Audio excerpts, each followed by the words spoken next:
You're listening to Midlife Side Quest, the Over the Hill Gaming Podcast. Here's your host, John Wall. It's August 13th, 2026, and welcome to episode 195 of Midlife Side Quest, the Over the Hill video game podcast.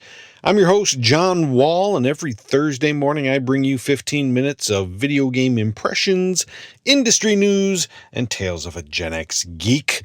Thank you for tuning into the program today. I'm glad you're here. On this week's show, I'm going to be talking about Halo Campaign Evolved.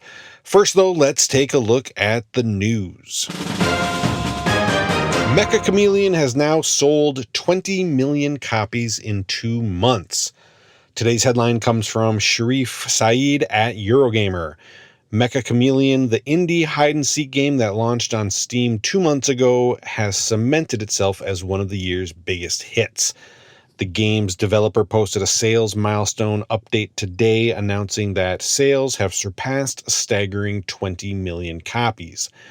Meccha Chameleon sold its first 15 million copies in only a month, so its sales pace has slowed somewhat, but an extra 5 million sales in 1 month is a result most other game makers would clamor for.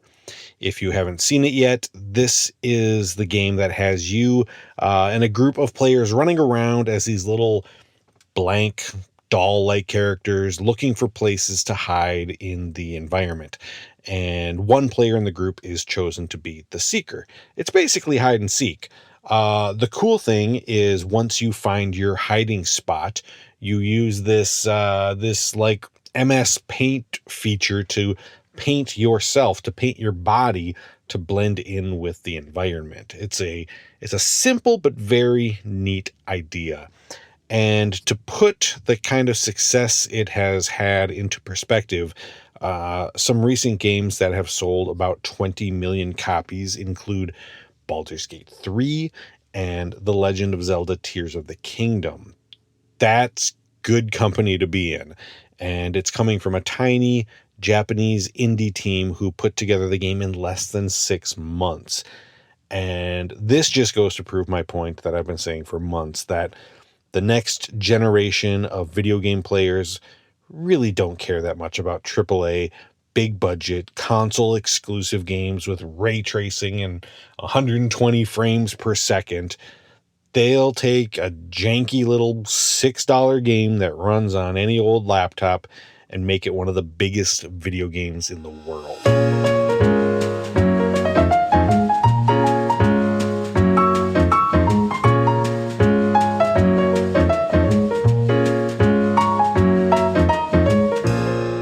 "25 years ago, I went over to my older brother's house to play video games, which is something that I often did on the weekends back then, because I wanted to check out his new system, the Xbox, that he had just recently purchased. We sat down in the basement and spent hours and hours playing Halo Combat Evolved. And when the weekend was done, I went right out and bought myself an Xbox so that I could keep playing Halo. And, by the way, if you really want to know how times have changed, that original Xbox launched for $299. And 6 months later, lowered the price to just $199. Can you even imagine?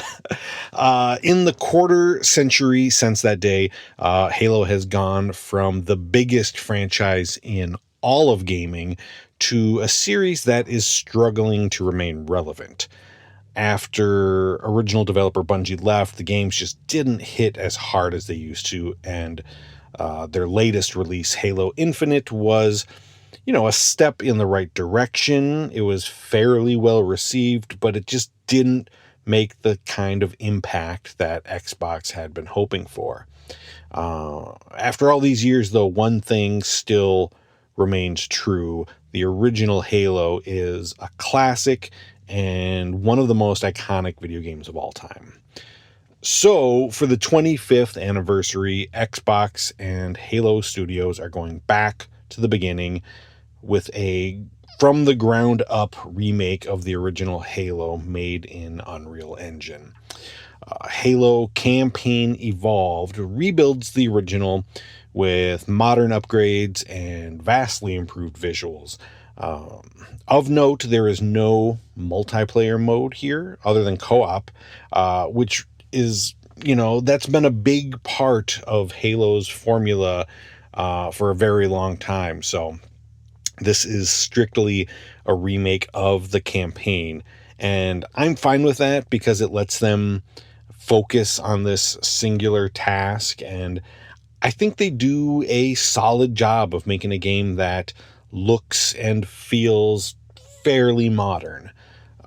First off, the game looks pretty dang great. Built in Unreal Engine 5, the new models are detailed, the updated textures look great, and the improved lighting is very impressive. It's just a really, really pretty game now. I don't know why I'm such a sucker for video game water. Maybe because it's something that's like hard to get right. But the levels when you're on the beach in the Warthog have some of the best looking water I think I've ever seen in a game. This is a Halo game, and I legit took several minutes to just stand on the rocks and watch the waves. The environments all look good, from the rocky canyons on the surface of Halo to the interior of the Covenant ships. It's all very impressive. It's not the most graphically detailed world. This isn't Cyberpunk where you're going to be finding all these little tiny details in every environment.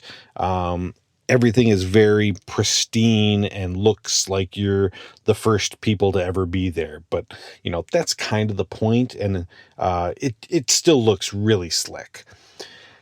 Gameplay wise, they've made some changes to make the game feel a bit more on par with modern shooters. They've altered the button layout a bit. They've added a sprint. And if you're one of those people who hated the Warthog controls, you can now change that to feel like more traditional vehicle controls. I gotta say though, I tried it, and I think I'm so used to those weird ass controls that the updated ones now felt odd to me, so I ended up switching it back. They also added some new story missions in the form of a 3 level prequel that has Chief teaming up with Sergeant Johnson. It takes place about a year before the main game. It also has some of the weapons and the enemies that weren't in the original game. So that's a nice little bonus for those that are looking for something new in this package. I will say going through the game in 2026 does shine a little bit more of a light on some of the things that some issues I had with the original game that maybe weren't as big of a deal back then in 2001, like like the lack of meaningful variety in the enemies, for a good chunk of the game at least. You've got alien with a gun, you've got alien with a bigger gun, alien with a shield and a gun. They do eventually change things up a little bit more later in the game, but they could definitely have added some new, more interesting enemy types. Also, there are a lot of levels in this game that are very samey. You're gonna go down a lot of shiny alien hallways that kind of start to blur together and all look the same. This game really, for me, I feel like it shines when it goes outdoors into the big, larger, open areas. It made me kind of miss that openness of Halo Infinite. I really liked that part of the game. I think overall, this is a really good version of a classic game. If you're a hardcore Halo fan who really wants to replay a game that you love, or if you're a PlayStation gamer and you've never played the original, this is pretty easy to recommend, I think. It's gorgeous to look at. The gunplay is still top notch and feels great. And like I said, this game is a milestone in the industry.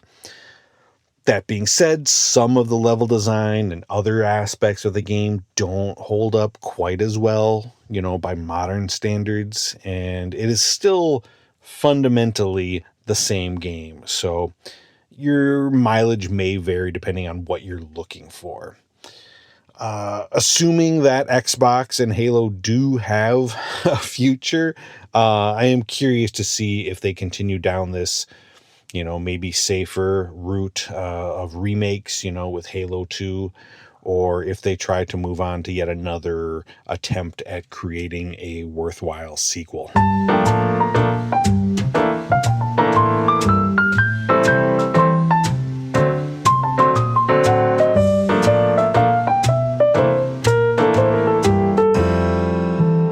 I had a moment last week where I thought that finally, after fighting it for so long, I had reached the age where I've turned into that old man who has absolutely no idea what the hell young people are talking about. It came while I was reading a review, and I won't bother saying what the review was for because it doesn't really matter, and it wasn't a very good review to begin with. But I'm sitting there reading it and thinking to myself, what the hell is a meet cute? Is that like a date? And what does milk toast mean? It sounds like something a British person would have for breakfast. But I don't think that's right either. And I don't know that I could tell you exactly what heteronormative means. I mean, I could probably at least come up with a close guess, I think. And I know that I've never been one of the smartest, one of the sharpest knives in the drawer. But I didn't think that I'd have to use Google to look up words to read a review because I don't know what the kids are talking about. And to be clear, I am not mad at young people over creating new slang. I'm not holding that against them. That's what every generation does. I'm sure that, when I was growing up, the older generation were rolling their eyes every time someone said bitchin' or grody to the max or gag me with a spoon because, those sound pretty stupid. Just like it sounds stupid when people say cap or bussin', whatever the hell that means.